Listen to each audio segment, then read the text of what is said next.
Today, we explore the future of truth. The Russians, the Republicans, even the Democrats have all in their own way declared war on truth. From weaponized social media, the fast-growing field of deepfakes, has tech made truth harder to find? And then, what about objective truth? Has there ever been such a thing? I'm Alexis Cordato, and this is Future Forward. I am Stephen Rosenbaum. Let us launch. Hey everybody, light topic. We just thought we'd go back to Plato and see if we could finally figure this darn truth thing out. From pregnancy to Plato, we cover it all. See, on Future alliteration Forward. always works in podcasts. Glad you're all here. Some of you have probably found us through Instagram, where we are now increasingly appearing, which is great. And we always are looking for feedback. So feel free to jump in the comments or send us a note or tweet us or whatever you'd like to do. I want to start way in a kind of an unusual place, but I think it will be relevant for our truth journey today. I want to start in Kenosha, Wisconsin. So, you know, there's this big trial going on. It's the Kyle Rittenhouse trial.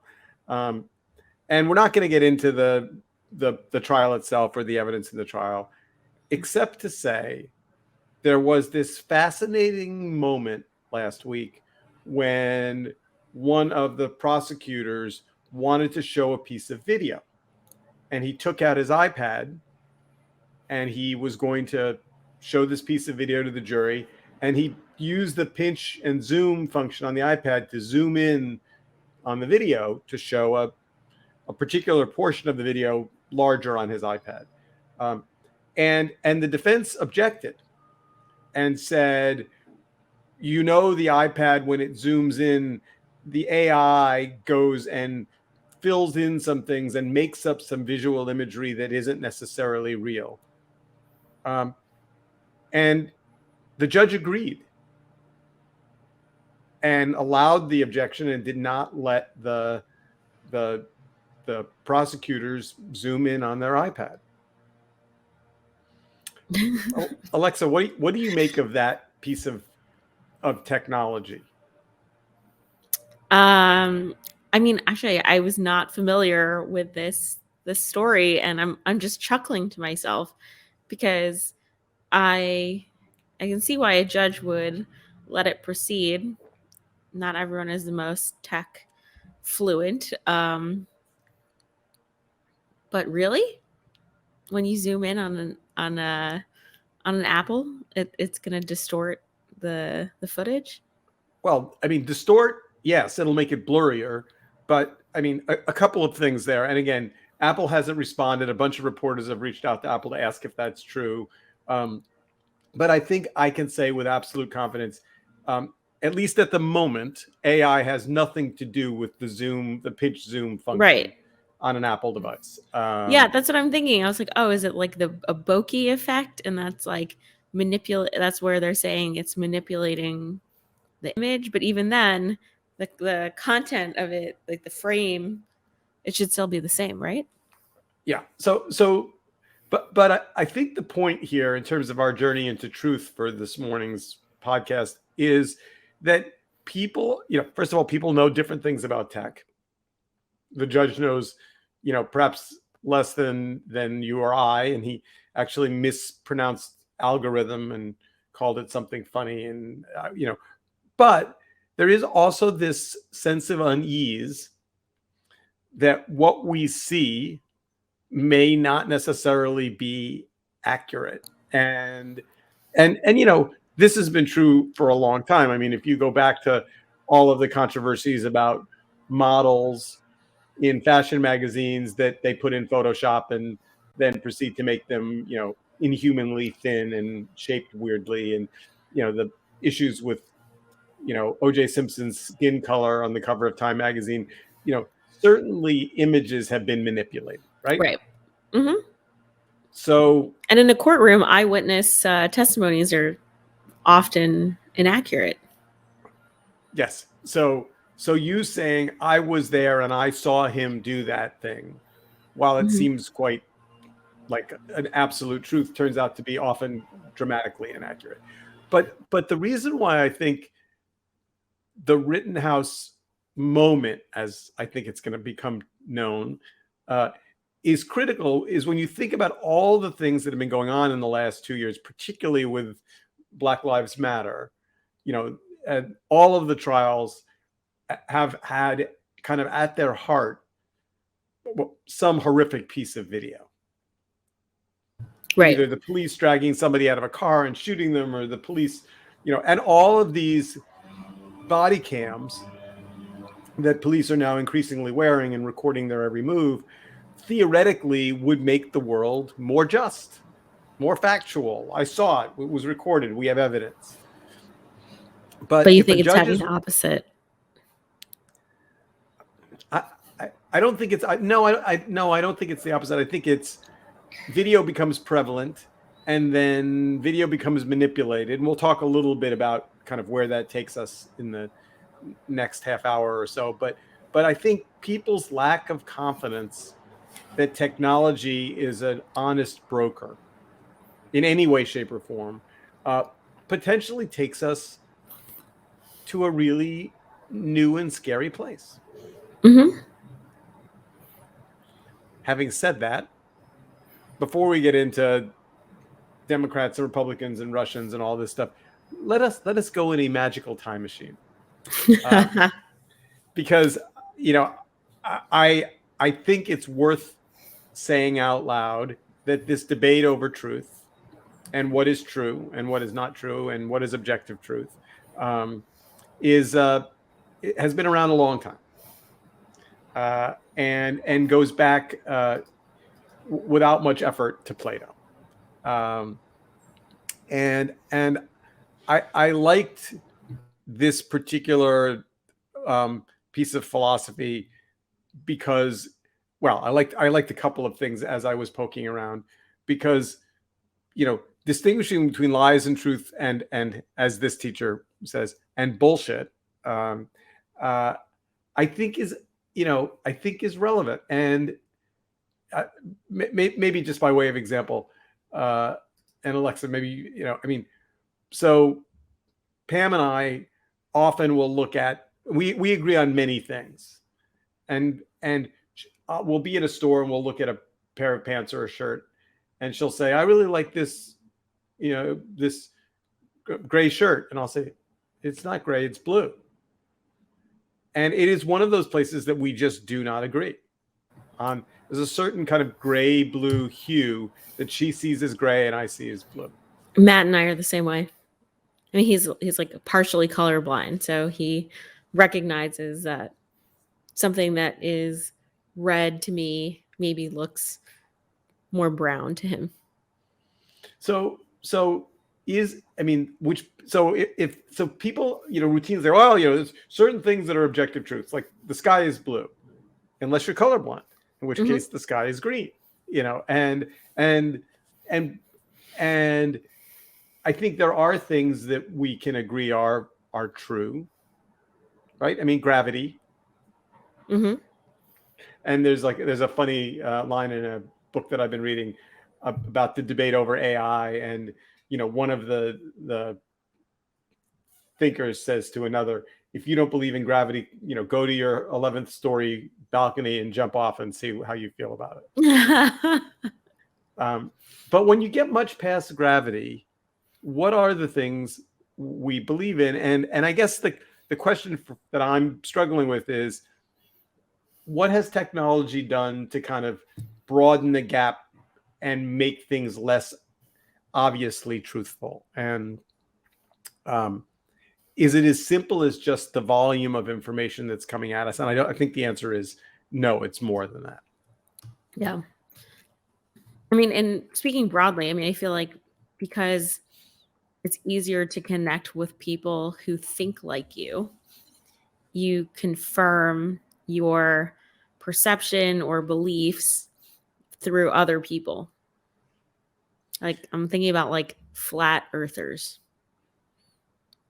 There are textbooks and science and images that show that the earth is spherical, but there are plenty of people who say the earth is flat.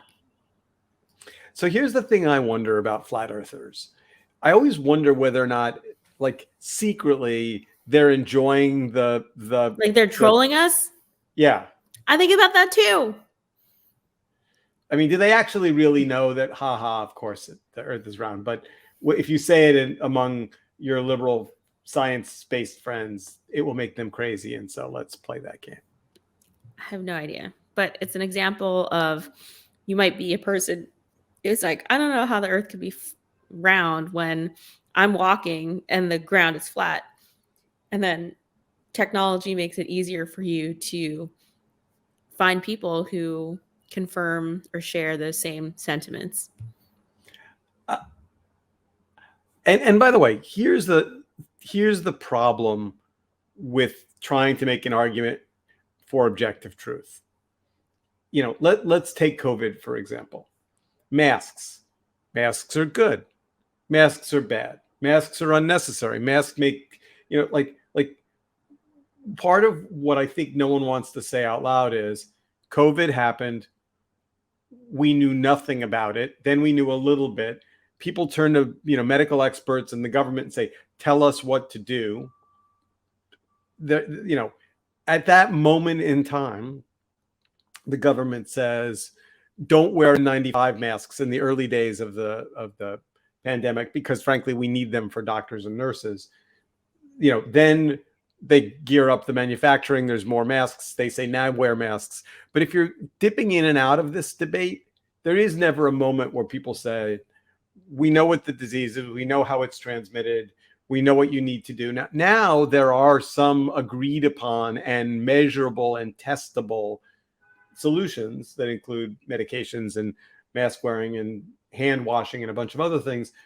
But depending on what you read on the internets, you know, because things come up, you know, based on popularity, not necessarily on date, you know, it's easy to find, you know, an individual doctor who feels one way today and felt a different way 3 months ago. And I think that makes the overwhelming avalanche of information pretty hard to decipher. Yep. It makes the quote, do my own research thing, you know, for some people deadly. Yeah. I mean, I was just talking to a friend about this the other day because obviously there's like a joke. Who was it? Some celebrity said, I'm doing my own research on vaccines and reference like their cousin in Trinidad or something. Anyway, it's interesting when people say do their own research, because like Googling or whatever as your research, that's something that would never fly in like a university context, right? Like I actually wonder what percentage of Americans know what a primary source is. Yeah. I mean, I think, I mean, having now been involved in doing some research, I can tell you it's incredibly demanding and, you know, requires, I mean, there's an agreed upon set of steps to do research, which requires, you know, multiple sources and peer review. And in the case of, you know, I mean, all of the things that are coming out of the CDC about how to deal with vaccines have to have data behind them. So do your own research and Google this are certainly not the same thing. Right. So we'll talk politics, and then I want to get into deep fakes and make sure we spend some time on deep fakes, because I think that is going to change things in some meaningful ways. One of the things I think that no one saw coming was, you know,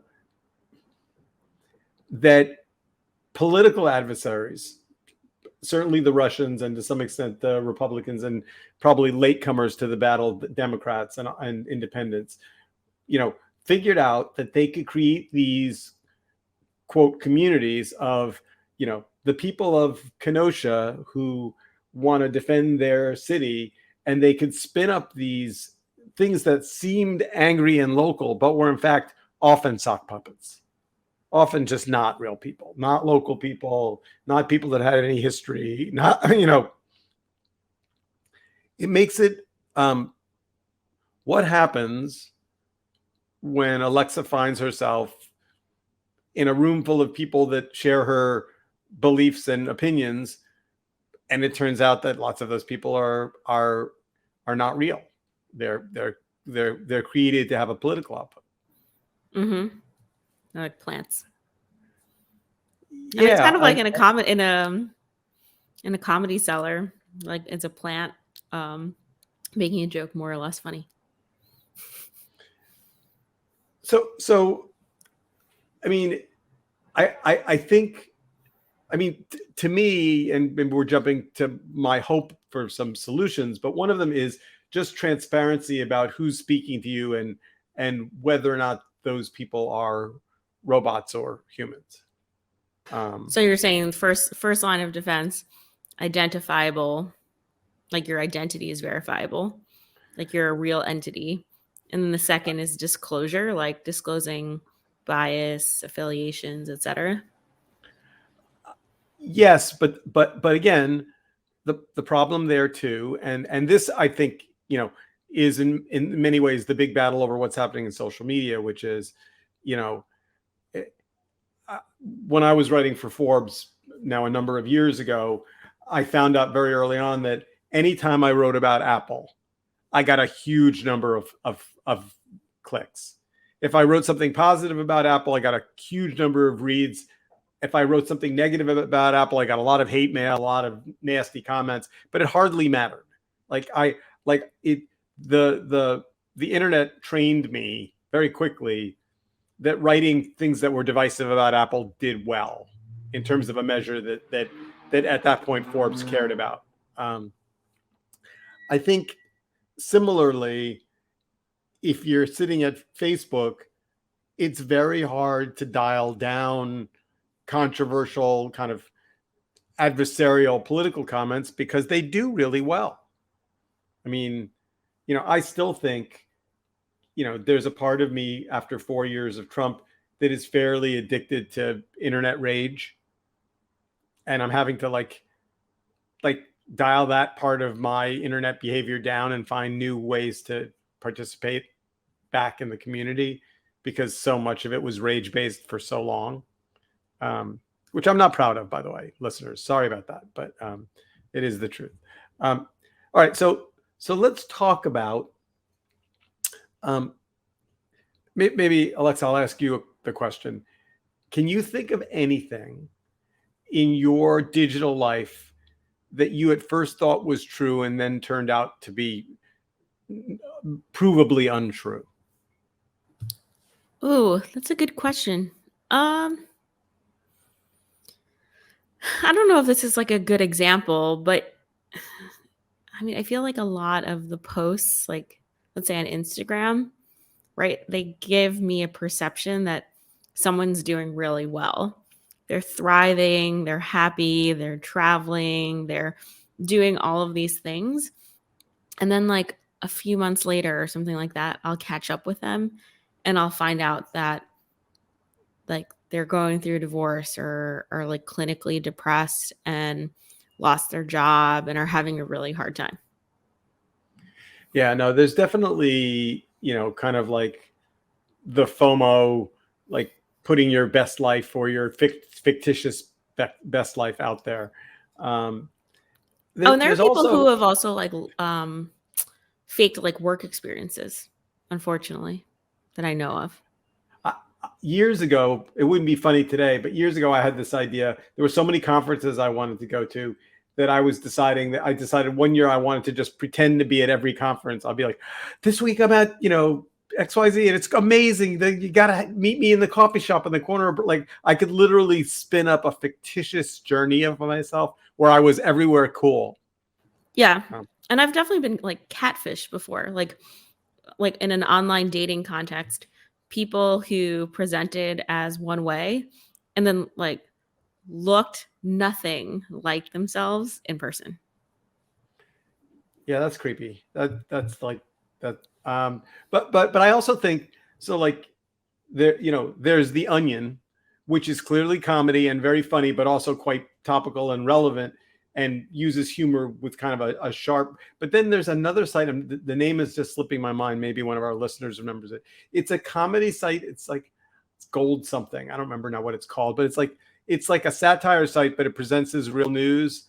And you have to kind of dig in to remember that it's fake because it presents as free. And then secondly, you'll see people repost it without the irony of knowing that it's fake, and you're like, that's fake, right? And they're like, Yep. I mean, satire is a great kind of protective shield.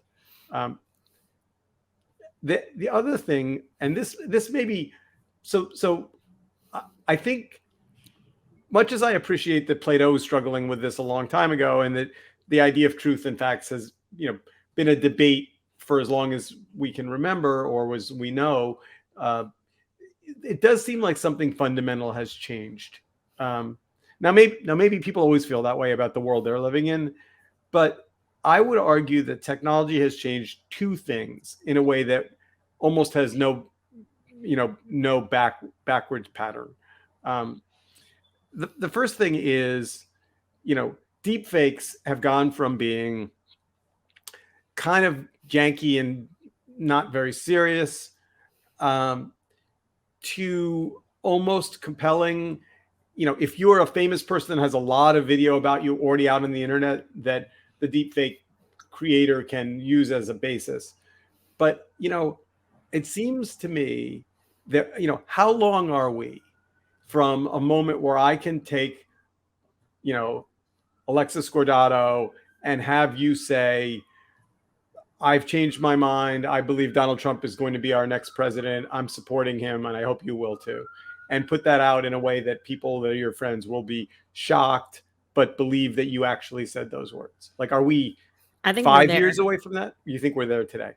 If you think about this podcast, there's enough audio footage where someone could literally take my voice and make it say things that I definitely did not say.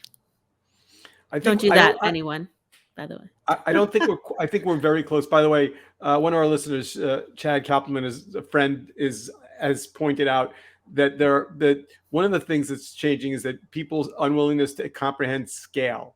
So global warming or income inequality come to mind as things that seem like people aren't comprehending their scale. And then he suggested, as I was trying to find this comedy site, McSweeney's, but I don't think that's the one I meant.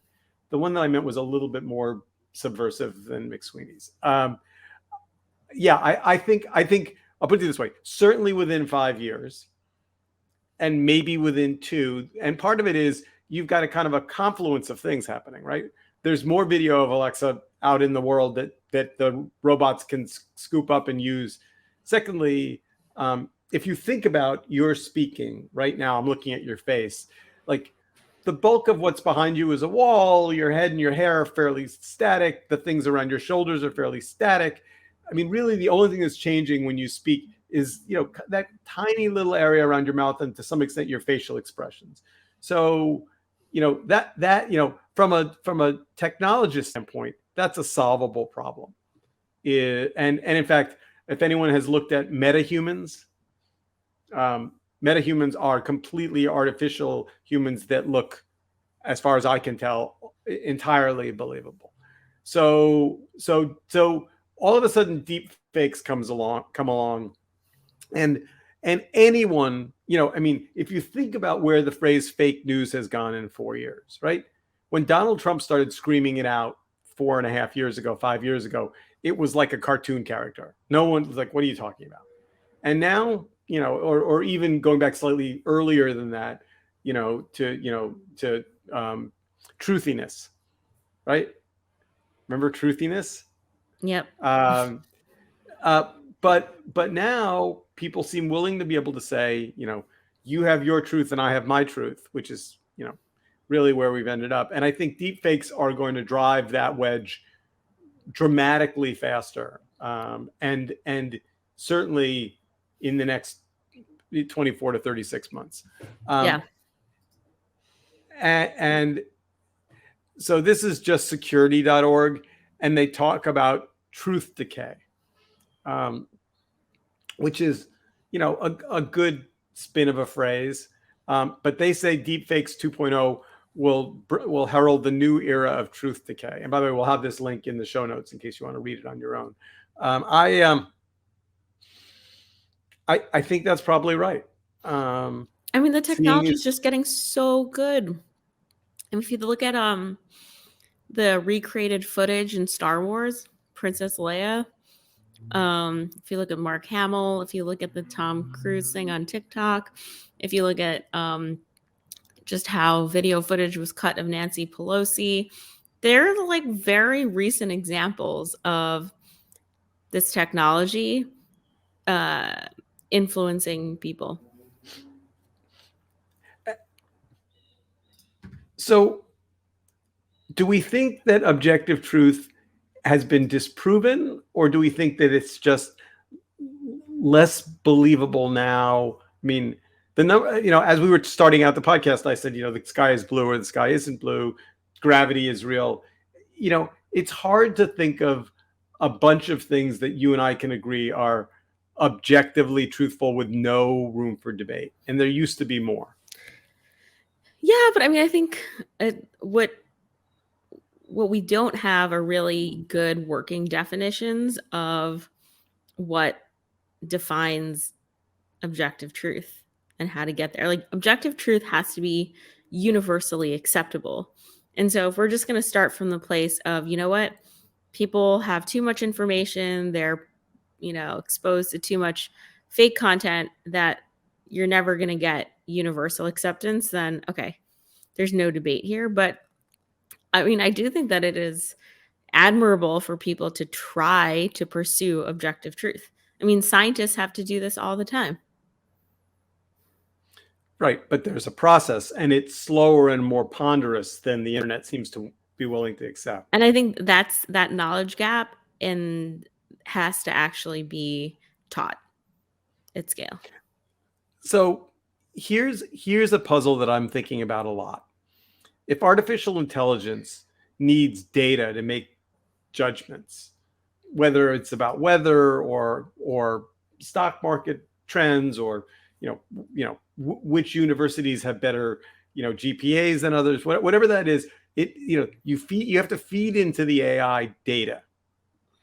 And whenever people talk to me about, well, we only want, we want trusted news sources, is one of the things I hear a lot. And my answer is always, just to save the cocktail party conversation one lap, I say, okay, is Fox News on your list or not? And they're like, well, yes, it's on our list. I'm like, fail. I'm sorry. Fox News, is promoting, COVID vaccine nonsense. So the minute you feed into the AI a source like Fox News as or Breitbart as a trusted source, then you end up with this, then the output is going to be flawed or fail. And I know some of our listeners will disagree with me on that. That's okay. I mean, and then, the gray areas, people say, well, Fox News during the day is a news organization. At night, it's opinion. I'm like, all right, you're going to teach the AI to check the time of that broadcast and only take information from Fox between 7 a.m. and 5 p.m.? I mean, some people would say yes. Yeah. By the time you schedule that into the AI, and again, so just by way of example, some of you may know I did a TED talk on the main stage at the TED headquarters about misinformation and fake news. It was about 4 years ago now, a little bit more than that. And it was, at the time, I thought, very accurate. It was carefully researched. It was thoughtfully put together. It had, lots of different people reviewed it and had input on it. It was carefully written and presented. The only problem is the world's changed in 4 years. So does the search engine or does the AI flag that and go, this was accurate and carefully researched and well presented at this date, and the world and that information, some of it is no longer accurate? I don't actually think it's inaccurate as much as it's just dated. But if it were wildly popular, I mean, it got a bunch of views, but like if it were explosively popular, it would show up at the top of search engines, not because it's the most accurate, but because it's the most popular. Right. So as we are kind of running out of time, I want to recommend one last thing, which is this. There's a Pew Charitable Trust article called "What is the Future of Truth?" Well, again, we'll put the link in the show notes. And, I'll just read you a paragraph because I think it's relevant to this conversation. It says, in a country riven by intense political polarization, who can we trust to help us get dependable answers to vital questions that are central to our civic life? Ultimately, in a digital world besieged by fake news, alternative truths, doctored videos, phony websites, powerful algorithms, Russian trolls, and relentless bots, what is the future of truth? And this was published 2 years ago in 2019. Yeah. Yep. And we've seen events play out in the last 2 years that make, I guess, these questions that much more important. All right. Well, I'm glad we've settled that for today. No, so tech and truth, not tech and truth. And does tech amplify misinformation and disinformation? The answer is yes. And what are we going to do about it? And is it being amplified dramatically faster than it's being addressed? I think the answer is at this point, yes, it is. And if you're feeling that out there in the world as you scan the internets today, no, you're not alone. And with that, we are out of time. Have a fantastic week. Be wary of mistruths. See you next week. Bye.